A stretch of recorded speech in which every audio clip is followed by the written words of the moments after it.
hello. I am Emon, the scientist, and today we will be learning about Charles' Law.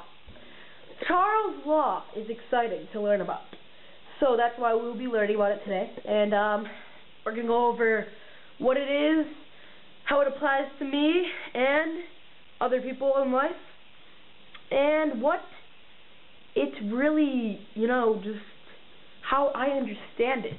So, yeah, let's do that. Let's go.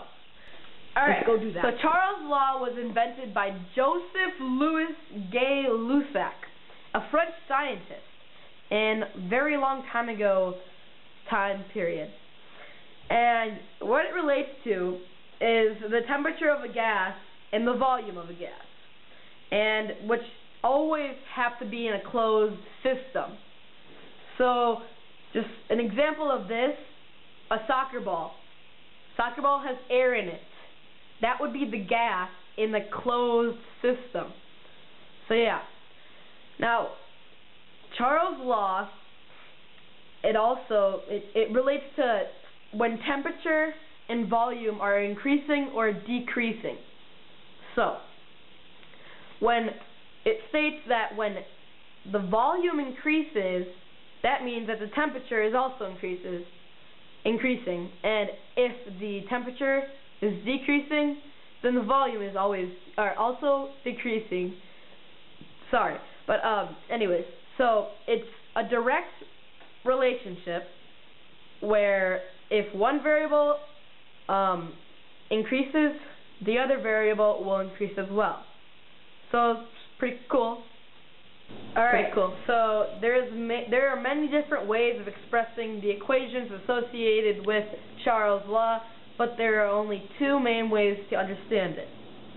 Volume divided by temperature is always going to be the constant, and your main equation or representation of Charles' Law could be the original volume divided by the original temperature is equal to the changed volume divided by the changed temperature. So V1 divided by T1 equals V2 divided by T2. Pretty easy. Alright, so Charles' Law, I am affected by it in many different ways, but for an example for myself, I can use popcorn. Now popcorn in the bag, it has air in it. And as the temperature increases, the volume of the gas will also increase. So that's what you're going to see here. And this is a Halloween. Yeah, this is a Halloween popcorn bag, and it shouldn't take that long to pop because it's mini. But I mean, you guys can probably like guess where I got this from. Yep, Canada. All right, so let's pop that. And I'm going to have this view the whole time, so, and then I'll explain what happened, and then, yeah, so let's do that.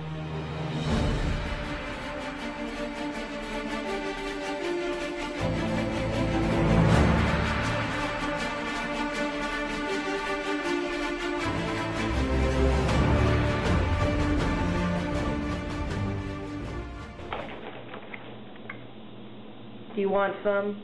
No, too bad. Alright, what happened there was Charles' Law in action. What happened was, this bag was flat, and it had a really small volume, about, let's say, just like, randomly 1 milliliters of volume. And what happened was, as the temperature of the outside force, which was a microwave, when it increased, the temperature, or the gas inside of this expanded, and it had more volume. So as temperature increased, the volume also went up in the popcorn bag. So that was Charles' Law in action. Another way to think about this outside force, or outside of my personal experience, could be a soccer ball. In summer, sometimes your soccer ball will expand and expand and expand because of the heat it sometimes blows up. But in winter, as temperature decreases, the volume also decreases and it goes flat. So, a review: Charles' law relates to gas, temperature, and volume, and a closed force. The gas inside of it, when the temperature increases on the outside, the gas inside the closed thing will increase in volume. Charles' law explains a direct relationship where both variables